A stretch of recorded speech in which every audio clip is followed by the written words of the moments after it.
12వ అధ్యాయం.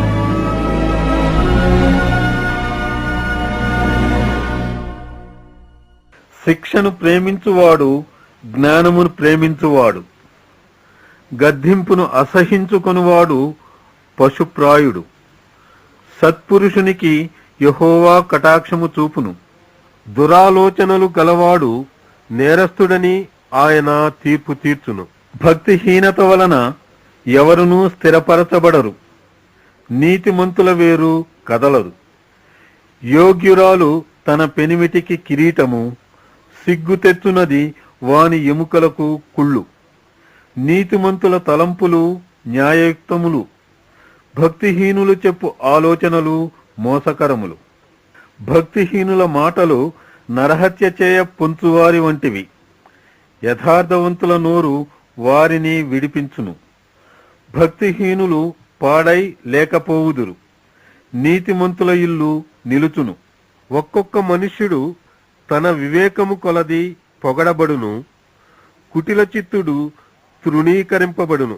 ఆహారము లేకయున్నను తనను తాను పొగడుకొను వానికంటే దాసుడు గల అల్పుడు గొప్పవాడు. నీతిమంతుడు తన పశువుల ప్రాణమును దయతో చూచును, భక్తిహీనుల వాత్సల్యము క్రూరత్వమే. తన భూమిని సేద్యపరచుకొను వానికి ఆహారము సమృద్ధిగా కలుగును. వ్యర్థమైన వాటిని అనుసరించువాడు బుద్ధి లేనివాడు. భక్తిహీనులు చెడ్డవారికి దొరుకు తోపుడు సొమ్మును అపేక్షించుదురు, నీతిమంతుల వేరు చిగుర్చును. పెదవుల వలని దోషము అపాయకరమైన ఉరి, నీతిమంతుడు ఆపదను తప్పించుకొనును. ఒకడు తన నోటి ఫలము చేత తృప్తిగా మేలు పొందును, ఎవని క్రియల ఫలము వానికి వచ్చును. మూఢుని మార్గము వాని దృష్టికి సరియైనది, జ్ఞానము గలవాడు ఆలోచనను అంగీకరించును. మూఢుడు కోపపడునది నిమిషములోనే బయలుపడును, వివేకి నిందను వెల్లడిపరచక యూరకుండును.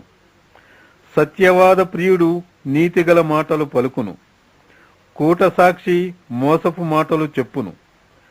కత్తిపోటు వంటి మాటలు పలుకువారు కలరు, జ్ఞానుల నాలుక ఆరోగ్యదాయకము.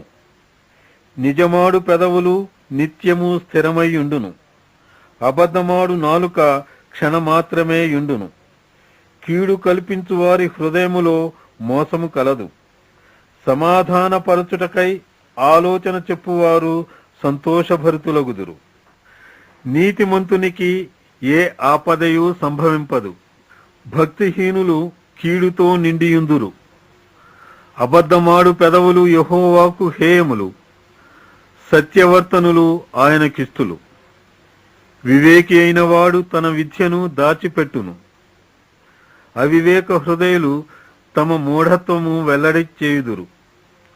శ్రద్ధగా పనిచేయువారు ఏలుబడి చేయుదురు, సోమరులు వెట్టి పనులు చేయవలసి వచ్చును. ఒకని హృదయములోని విచారము దాని కృంగజేయును, దయగల మాట దాని సంతోషపెట్టును. నీతిమంతుడు తన పొరుగువానికి దారి చూపును, భక్తిహీనుల ప్రవర్తన వారిని దారి తప్పించును. సోమరి వేటాడినను పట్టుకొనడు, చురుకుగా నుండుట గొప్ప భాగ్యము.